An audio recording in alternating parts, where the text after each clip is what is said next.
Supreme Commander Jolax's tentacles twitched nervously as his diplomatic shuttle descended toward the blue-green planet. Earth, newest member of the galactic community, appeared deceptively peaceful from orbit. His mission seemed simple: assess the primitive humans' military capabilities as a formality before their integration into the hegemony's defensive network. Intelligence reports classify humans as physically inferior and technologically backward, barely worth the commander's time. The shuttle landed with a soft hiss on the parade grounds of West Point Military Academy. Through the viewport, Jolax observed rows of human cadets standing at rigid attention, their uniforms a stark contrast to the casual functionality of hegemony military dress. He adjusted his translator and atmospheric filters before the airlock cycled open. The gravity hit him first, slightly stronger than the standardized 0.9 G of hegemony vessels. Then came the smell, organic, rich with vegetation and water vapor. So much water. These humans evolved on a world predominantly covered in the substance. No wonder they seemed so soft. Brigadier General Eliana Chen awaited at the foot of the ramp, her posture perfect, uniform adorned with colourful ribbons and metallic insignia that Jolax's briefing indicated represented combat experience and academic achievements. Her smile was diplomatic, but her eyes carried the confidence of a seasoned warrior. Supreme Commander Jolax, welcome to the United States Military Academy at West Point, she said, executing a formal salute. We're honored to host the Galactic Hegemony's military liaison. Jolax returned the greeting with the three-fingered gesture of his species. The honor is mine, General Chen. I look forward to observing your training methods.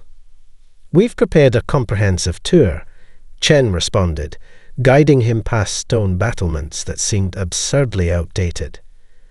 You will see everything from our combat training facilities to our strategic planning centers. Cadets they passed stood unnaturally straight, eyes forward, a discipline that struck Jolax as excessive for creatures so naturally fragile. None betrayed curiosity at his chitinous exoskeleton or four-eyed gaze, though he knew most had never seen his species before. This institution, Chen explained as they walked, has been producing officers since 1802. That's over 250 years of continuous military tradition. Jolax stopped mid-stride, his secondary eyelids blinking in surprise. You've maintained military academies since before your Industrial Revolution, before you had any external threats. General Chen nodded, seeming puzzled by his reaction. Of course, West Point itself was originally a fortress before becoming an academy. Military education has been foundational to our nationhood. The revelation triggered the first subtle alarm in Jolax's mind. The hegemony had assumed Earth's military tradition was born from their discovery of interstellar travel, perhaps a century old at most.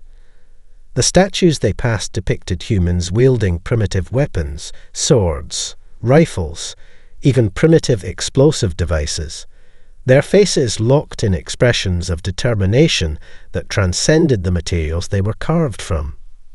These monuments, Jolax inquired, gesturing toward a bronze soldier carrying what appeared to be a projectile weapon from centuries past, they commemorate your space exploration pioneers. No, Chen replied with a slight smile. Those honor the men who fought in our civil war nearly 400 years ago. A devastating conflict fought entirely among ourselves. Jolax's analysis algorithms struggled to process this information. The intelligence briefings had mentioned historical human conflicts, but characterized them as primitive territorial disputes of little relevance. Yet here, prominently displayed at their premier military training facility, Humans celebrated warriors who had fought other humans with chemical-propelled metal projectiles and bladed weapons. "You preserve the memory of internal bloodshed?" he asked, unable to keep the confusion from his voice. "We preserve the lessons learned," Chen corrected, her expression solemn. "Every conflict shapes what follows. We forget our history at our peril, Commander." As they approached the main academic building, Jolax found himself re-evaluating the preliminary assessment of human military capacity. They had not, as the briefing suggested, emerged recently onto the galactic stage with a hastily assembled defense force. They had been preparing, fighting, killing, innovating, adapting, for centuries before they knew other intelligent species existed. And something in General Chen's calm, knowing gaze suggested she understood exactly what he was thinking. The morning sun beat down on the training fields as General Chen led Jolax to an elevated observation platform. Below them, dozens of human cadets crawled through mud beneath coils of razor wire. Others scaled walls with ropes, swung across artificial ravines, and navigated elaborate obstacle courses while carrying heavy packs. Their faces streaked with mud and sweat, many appeared to be operating at the limits of their biological endurance. "These are first-year cadets," Chen explained, handing Jolax a tablet displaying biometric data from the trainees.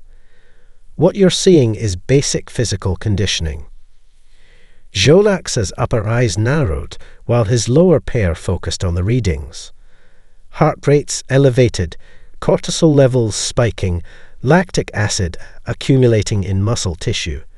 The humans were systematically stressing their bodies to the point of near failure. "This seems unnecessarily primitive," he observed, genuinely puzzled. "Your species possesses exoskeletal enhancement technology. Why not utilize it for training purposes?" Chen's expression remained neutral, but something like amusement flickered in her eyes. "And what happens when that technology fails in the field, Commander?" Before Jolax could respond, she directed his attention to another area where cadets were transitioning from the obstacle course directly to a strategic simulation. Still gasping for breath, their uniforms soaked with sweat, the humans immediately began solving complex tactical problems presented by their instructors. "We call this stress inoculation," Chen explained. "Note their cognitive performance despite physical exhaustion." They continued their tour to a series of climate-controlled chambers. Through observation windows, Jolax witnessed more training exercises. One group shivered in sub-freezing conditions while assembling communications equipment. Another endured simulated desert heat while constructing defensive positions. A third operated in complete darkness, relying on touch and sound to complete their tasks. "Environmental adaptation training," Chen said. "Humans might encounter combat conditions on a variety of worlds now that we've joined the galactic community. The hegemony provides environmental suits for hostile conditions," Jolax countered. "And when those suits malfunction?" Chen asked, her question hanging in the air between them. In another facility, cadets practiced methods of obtaining water from seemingly barren environments, creating shelter from minimal materials, and treating injuries with improvised tools. One demonstration showed humans recovering from simulated combat wounds, continuing mission objectives despite injuries that Jolax's species would consider mission-ending. "Your training philosophy seems fixated on operating during system failure," he noted as they left the field exercises behind. "We call it resilience training," Chen corrected. "Technology enhances capability, Commander, but over-reliance creates vulnerability." Their final stop that morning was a combat simulation chamber where teams of cadets engaged in urban warfare exercises. Jolax watched with increasing disquiet as the humans demonstrated an uncanny ability to adapt to rapidly changing scenarios. When instructors unexpectedly removed their primary weapons, the cadets immediately switched to improvised tools. When communications were jammed, they fell back to predetermined protocols and hand signals. When team leaders were suddenly designated as casualties, subordinates seamlessly assumed command. Most species train for optimal performance, Jolax observed. You train for continuous degradation of conditions. General Chen nodded. History has taught us that no plan survives contact with the enemy, no technology is infallible, and no advantage lasts forever. We prepare accordingly. That evening, alone in his assigned quarters, Jolax reviewed the day's observations with growing concern. The hegemony trained its soldiers to operate at optimal capacity with superior technology. Humans trained theirs to function effectively when everything went wrong. It was the approach of a species that evolved on a death world, one that expected disaster as the baseline.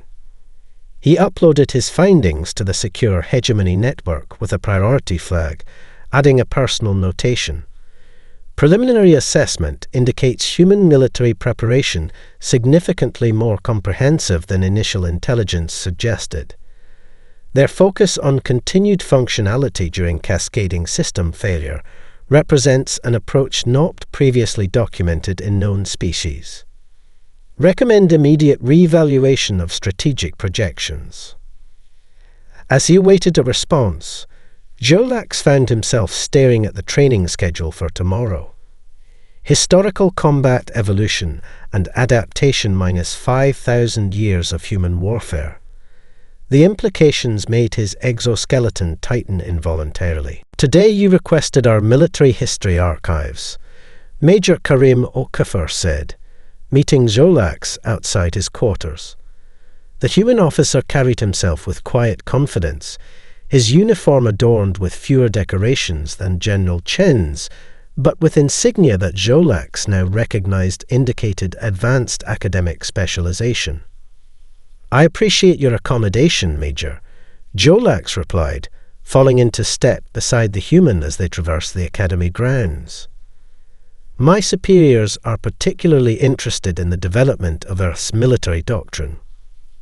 I should warn you, it's extensive, Okafor said as they approached a modern building that contrasted sharply with the Academy's older stone structures. We've digitized our historical records, but the sheer volume can be overwhelming. The doors slid open to reveal a vast digital library. Wall-to-wall display screens illuminated the darkened space, creating an immersive environment that reminded Jolax of hegemony strategic planning chambers. At Okafor's gesture, the central system activated, and a three-dimensional timeline materialized in the air between them. We'll start with an overview, Okafor explained, manipulating the holographic display with practiced movements. 5,000 years of documented human warfare, from early Bronze Age conflicts to modern space-based defense systems. The timeline expanded, branching into countless tributaries of military evolution. Battle maps appeared around them.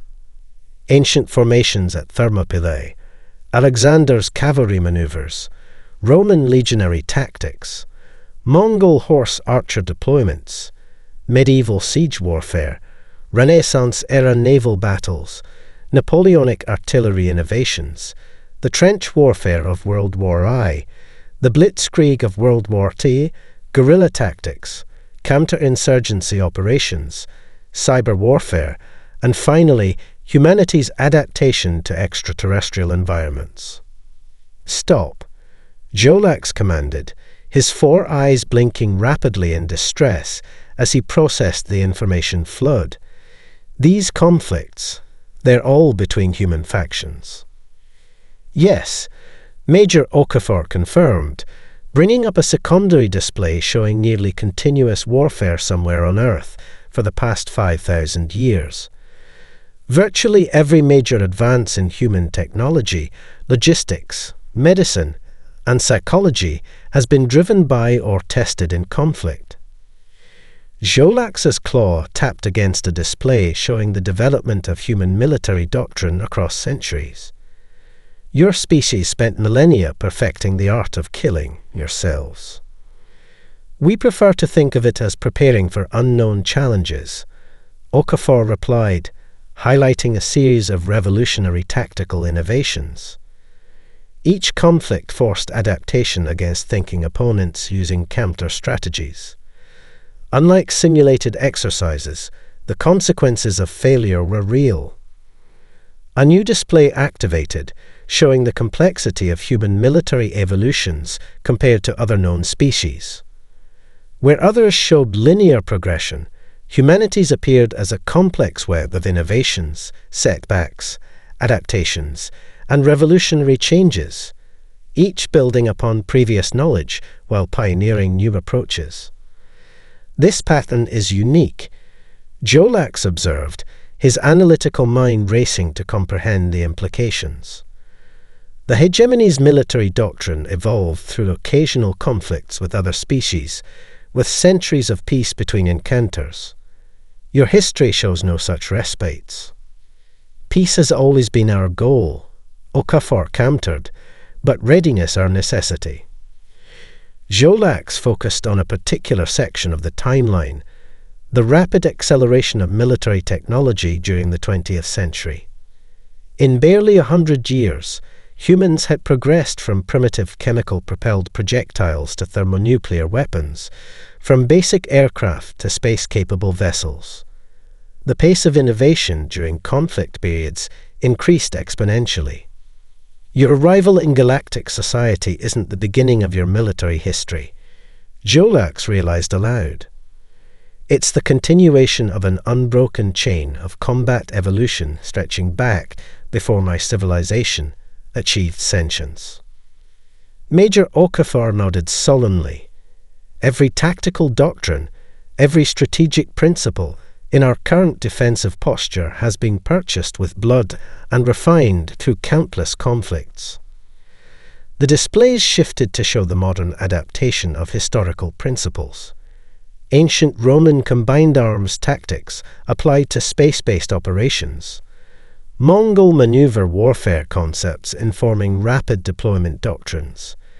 Guerrilla resistance strategies forming the basis of asymmetric response protocols against technologically superior opponents.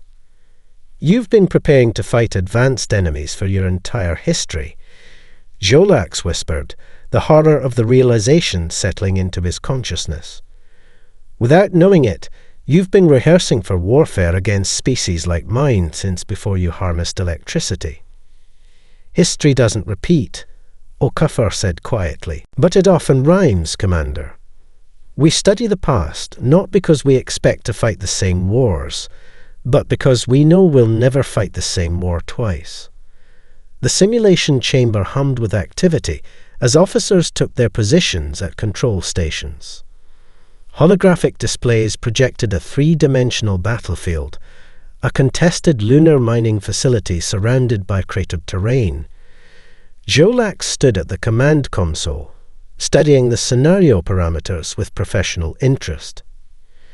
Today's exercise simulates a joint response to hostile action against critical infrastructure, General Chen explained. You'll command a mixed force of human and hegemony units against an adaptive AI opponent. Jolax nodded, feeling a surge of confidence. Strategic simulations were familiar territory. The hegemony excelled at symmetrical warfare. I appreciate the opportunity to demonstrate proper tactical doctrine, General. The simulation began. Jolax deployed his forces according to textbook hegemony tactics, establishing a defensive perimeter, gathering intelligence on enemy positions, then applying overwhelming firepower to the opponent's center of gravity. His units moved with precision, their formations reflecting centuries of hegemony military optimization. 20 minutes later, The simulation ended with his forces decisively defeated. Jolax stared at the casualty statistics in disbelief. The scenario parameters must be flawed. No opponent could have responded so effectively to standard hegemony deployment patterns. General Chen's expression remained neutral. The simulation accurately reflects real-world combat conditions, Commander. Perhaps we should try a different approach.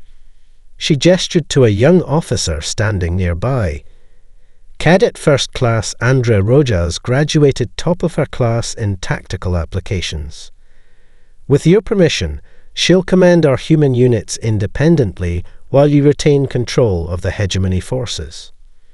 Jolax, irritated by the failure but curious, agreed with a dismissive gesture. The simulation reset. This time, something entirely different unfolded. Rojas dispersed her human forces into small, seemingly uncoordinated teams that avoided direct engagement. Instead of establishing defensive positions, they maintained constant movement. When Jolax positioned his hegemony units to create a unified front, the human teams slipped through gaps he hadn't realized existed. "What are you doing?" Jolax demanded as his carefully arranged formations struggled to respond to multiple simultaneous incursions. "Winning," Rojas replied simply, her fingers dancing across the tactical display.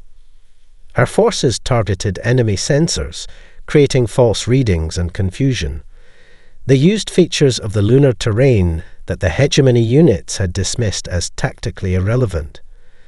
When the enemy deployed overwhelming force against one position, the human units didn't stand their ground. They retreated, not in defeat, but as a deliberate tactic to overextend their pursuers. Most disconcerting of all, Rojas's forces deliberately sacrificed valuable equipment to create diversions while achieving objectives that initially seemed secondary but proved decisive. They treated high-value assets as expendable when the tactical situation warranted. The simulation ended with the combined forces victorious, but with minimal hegemony contribution to the outcome. Your approach was, Jolax paused, searching for an appropriate term, unorthodox. We applied asymmetric tactics. Rojas explained, bringing up the battle analytics. Your hegemony units are optimized for force-on-force engagements. We identified that as a potential vulnerability. You avoided direct confrontation. Jolax observed, studying the complex movement patterns our forces have followed. You never met the enemy's strength with your own. That would be wasteful. Rojas responded matter-of-factly. We applied pressure where it would cause systemic failure, not where it would look impressive. General Chen joined them at the display. Cadet Rojas's approach demonstrates a fundamental principle of human tactical thinking, Commander. We don't fight to demonstrate superiority. We fight to create conditions where victory becomes inevitable. But your casualties, Jolax gestured to the statistics, were acceptable given the stakes. Rojas finished. Another human principle. We measure success by outcomes, not aesthetics. Chen nodded toward the simulation data. Every human commander knows they may face technologically superior opponents. Our entire tactical doctrine evolved with that assumption. The realization chilled Jolax to his core. Humans didn't view combat as a test of relative strength. They viewed it as a problem to be solved through creativity, adaptability, and a ruthless focus on results. The methodical, proven approach of hegemony warfare seemed suddenly rigid and predictable by comparison. I would be interested in running additional simulations, Jolax said carefully, his analytical mind already cataloging the implications for hegemony defense doctrine. Of course, General Chen agreed with a smile that didn't quite reach her eyes. We have an entire library of scenarios based on historical human conflicts. Perhaps you'd like to try the Battle of Cannae next. It's over 2,000 years old, but still quite instructive. Today we examine how humans fight wars without weapons, announced Colonel Mercer, head of psychological operations training. The classroom fell silent as the silver-haired officer paced deliberately before a wall of interactive displays.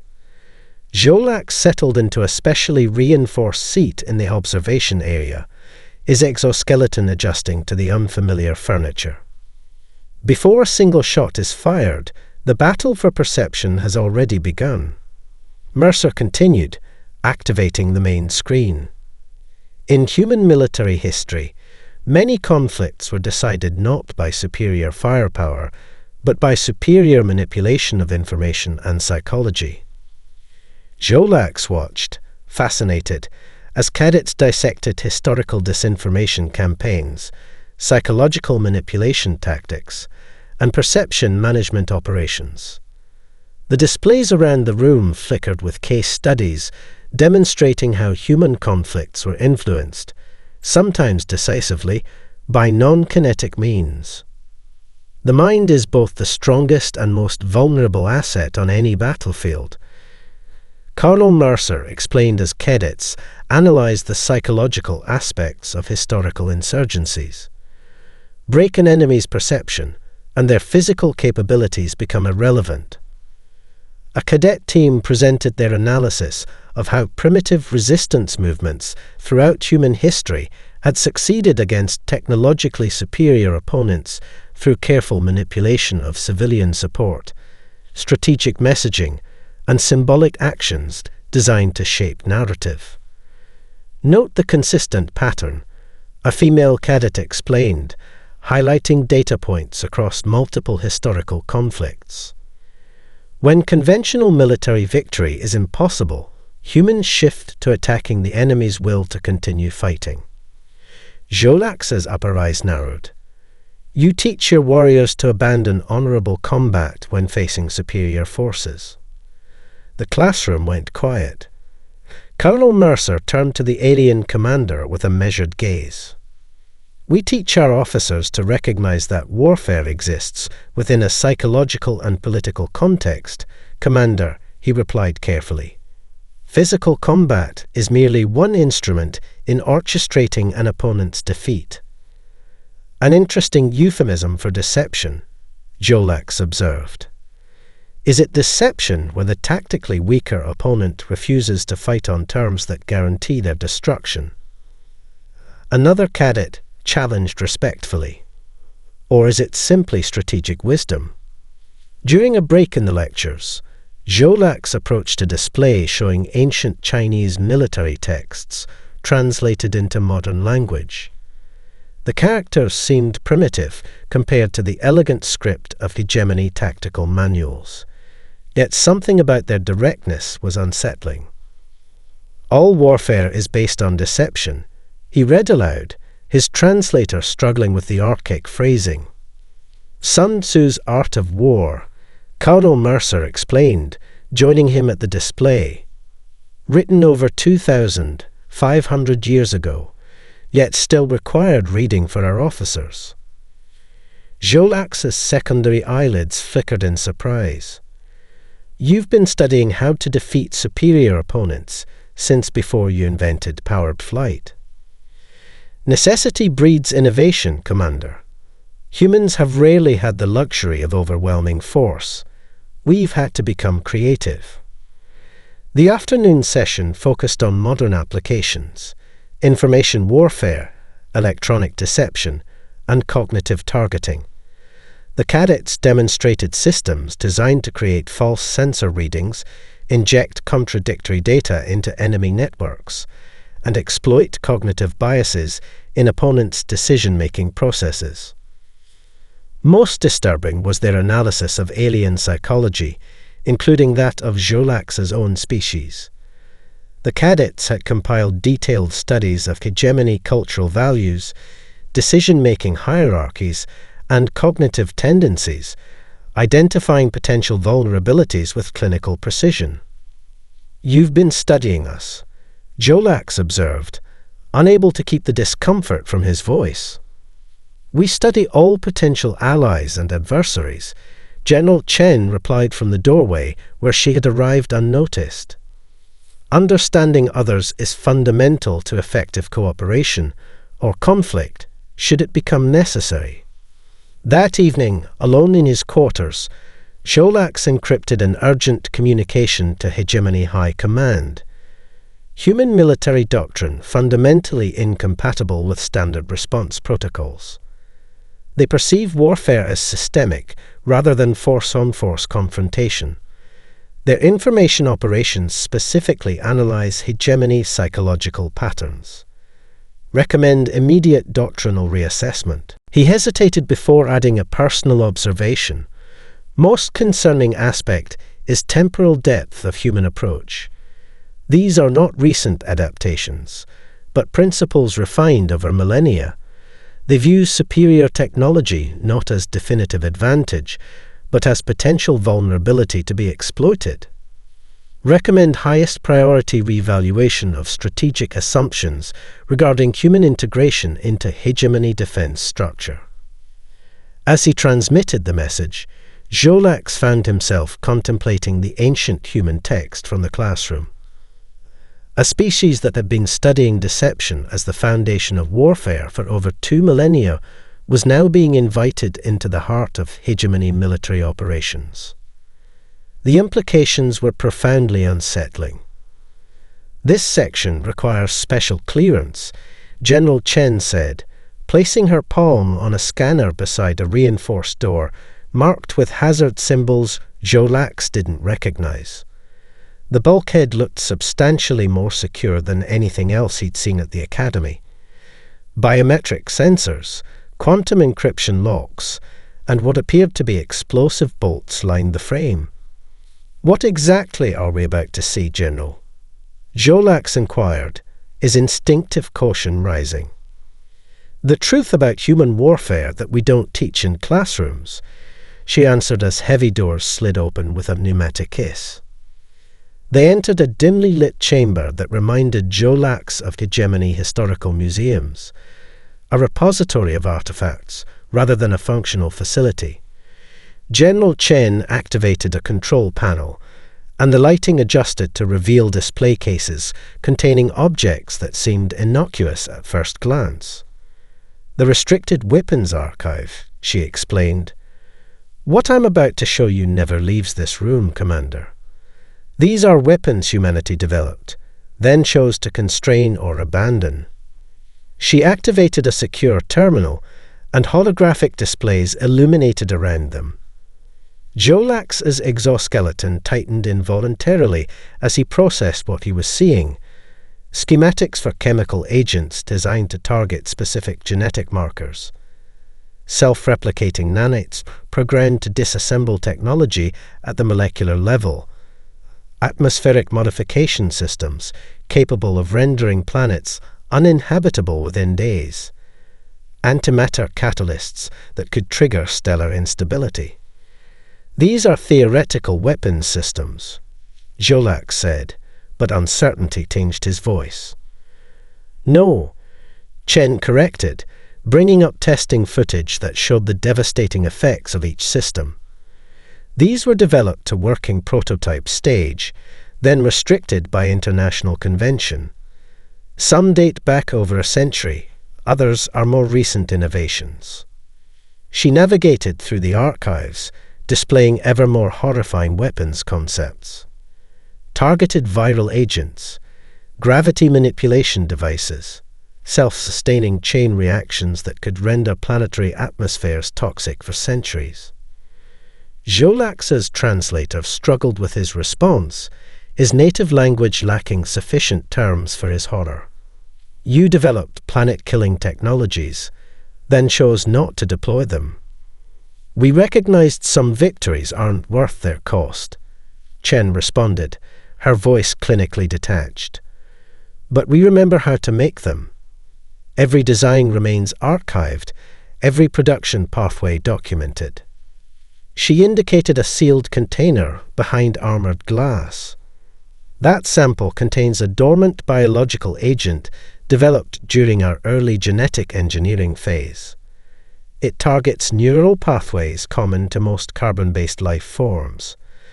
Deployment would cause cascading nervous system failure across entire ecosystems. And yet you keep it, Jolax observed. Knowledge, once gained, cannot be genuinely unlearned, Commander, Chen replied. We maintain these archives as a reminder of boundaries we choose not to cross. Jolax moved to another display showing what appeared to be innocuous communication devices. And these? Mimetic weapons, Chen explained. Information packages designed to exploit cognitive vulnerabilities in intelligent species. Some target universal neurological patterns. Others are customized for specific psychology profiles, including hegemony species. Jolax asked, already knowing the answer. Including all known sentient species. She confirmed without hesitation. Defense requires understanding potential threats, including those we might pose to each other. Jolax stared at General Chen, finally understanding the full implications. The hegemony had assessed humanity based on their deployed technology, not on what they were capable of creating, but had morally restrained themselves from using. Your species is simultaneously more dangerous and more restrained than our intelligence suggested, he said finally. We prefer to think of it as wisdom born from experience, Chen replied. We've seen where unconstrained warfare leads. The existence of a weapon doesn't necessitate its use. She deactivated the displays and led him toward the exit. Every species capable of interstellar travel has discovered similar destructive principles, Commander. The difference lies in what we choose to do with that knowledge. As the heavy doors sealed behind them, Jolax found his perception of humanity fundamentally altered. They were not merely primitive warriors with limited technology. They were a species that had looked into the abyss of total annihilation, developed the means to create it, and then deliberately stepped back from that precipice. Most unsettling of all was the implication. Humans possessed the technical capability to threaten the hegemony's existence, yet chose cooperation instead. Their restraint wasn't born from inability, but from choice, a choice that could theoretically be reversed. The thought followed Jolax like a shadow as they continued their tour, casting everything he'd learned in an even more disturbing light. The parade ground gleamed in the morning light as cadets assembled for graduation ceremonies. Mist clung to the grass, dispersing slowly as the sun rose over the ancient stone buildings. Jolax watched from the reviewing stand as hundreds of human cadets formed precise lines, their movements synchronized with an accuracy that rivaled hegemony ceremonial guards. The graduating class, General Chen explained, gesturing toward the formation. Tomorrow they'll be commissioned as officers in Earth's defense forces. Some will join our joint operations with the hegemony. Jolax observed the proceedings with newfound perspective. After 3 days of increasingly disturbing revelations about human military capability, even this ceremonial display carried ominous undertones. Precision drill teams performed maneuvers that seemed oddly archaic, reminiscent of formation fighting styles abandoned millennia ago by most spacefaring species. These movements have no practical application in modern combat, he observed as cadets executed a complex rifle drill with antique projectile weapons. Not directly, no.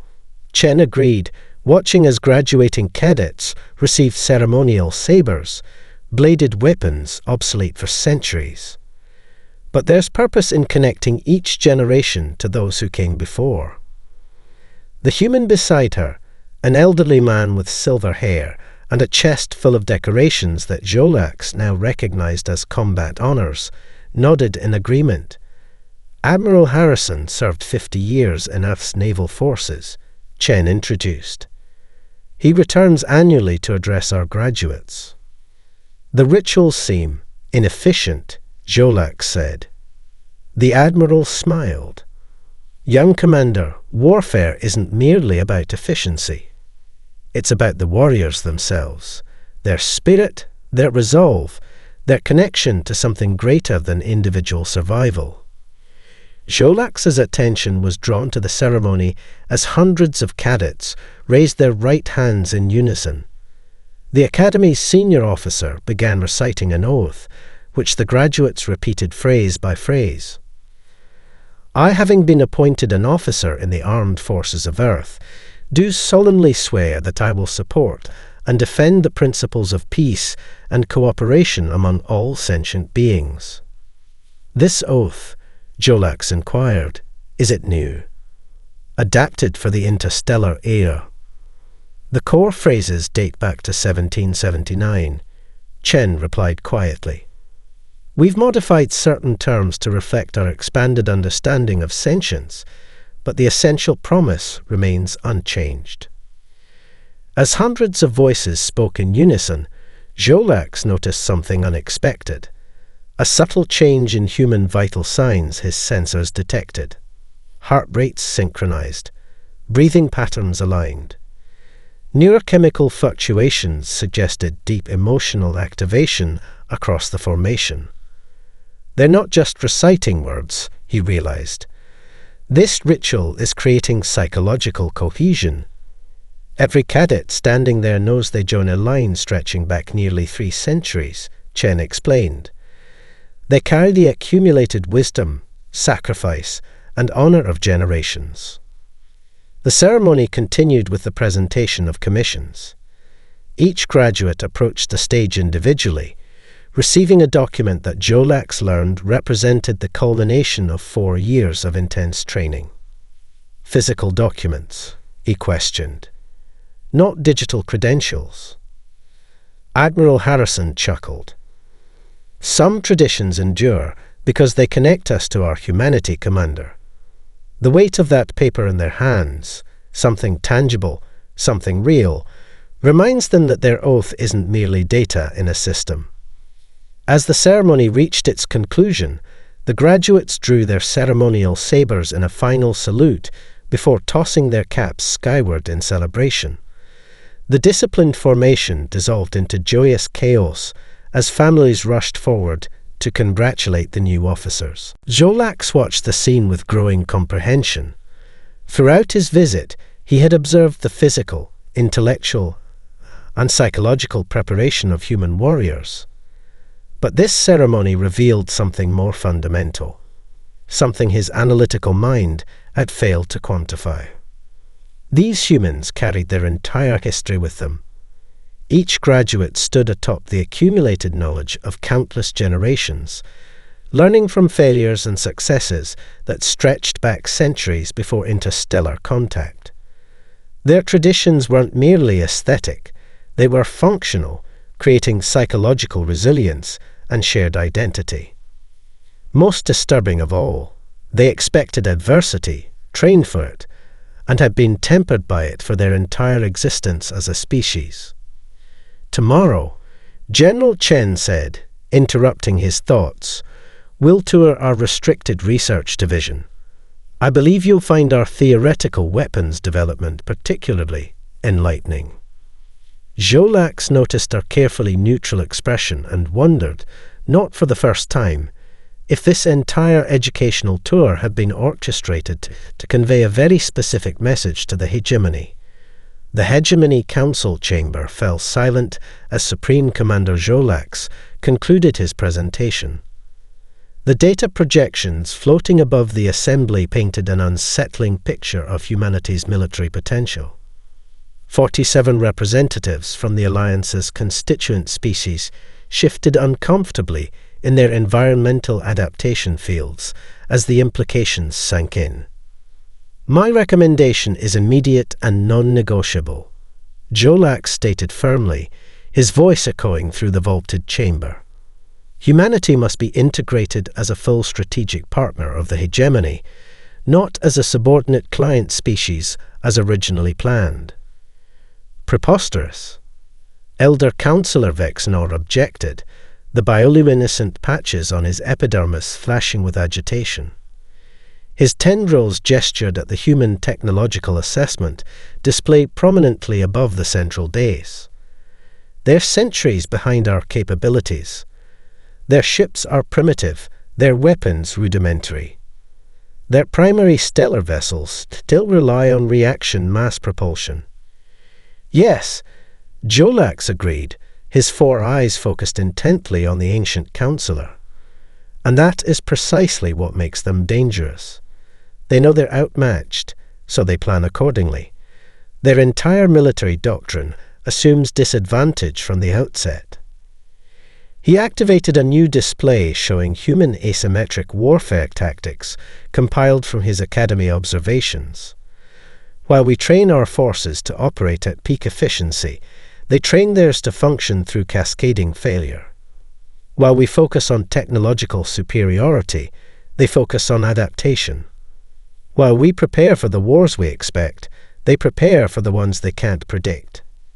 Security Director Mexar, whose species had evolved as apex predators, leaned forward with interest. You believe these primitives could pose a threat to the hegemony? I believe they already have contingency plans for conflict with us, Jolax replied. Their historical analysis contains detailed studies of technologically superior opponents defeated by adaptive resistance. Their psychological warfare division has compiled comprehensive profiles of all known sentient species, including specific cognitive vulnerabilities.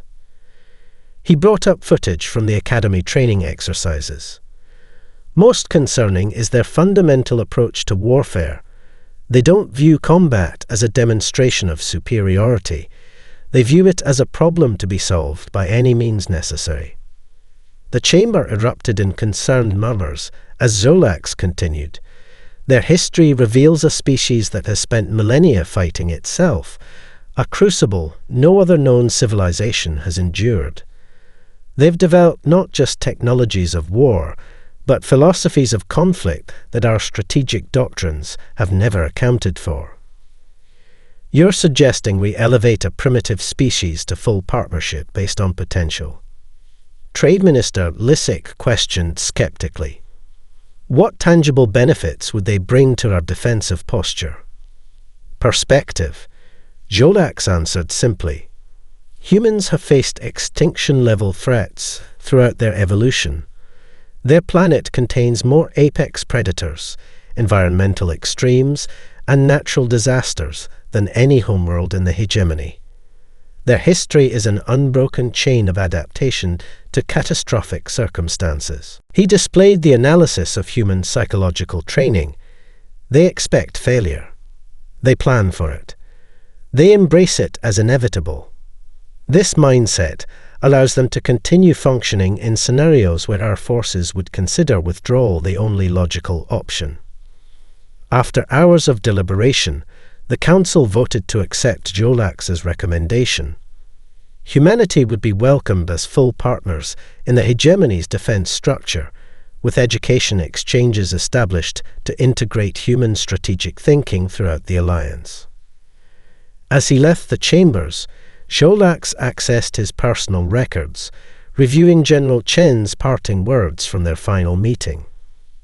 She had walked him to his shuttle at the conclusion of his week-long observation, the Academy's stone battlements looming behind them in the twilight.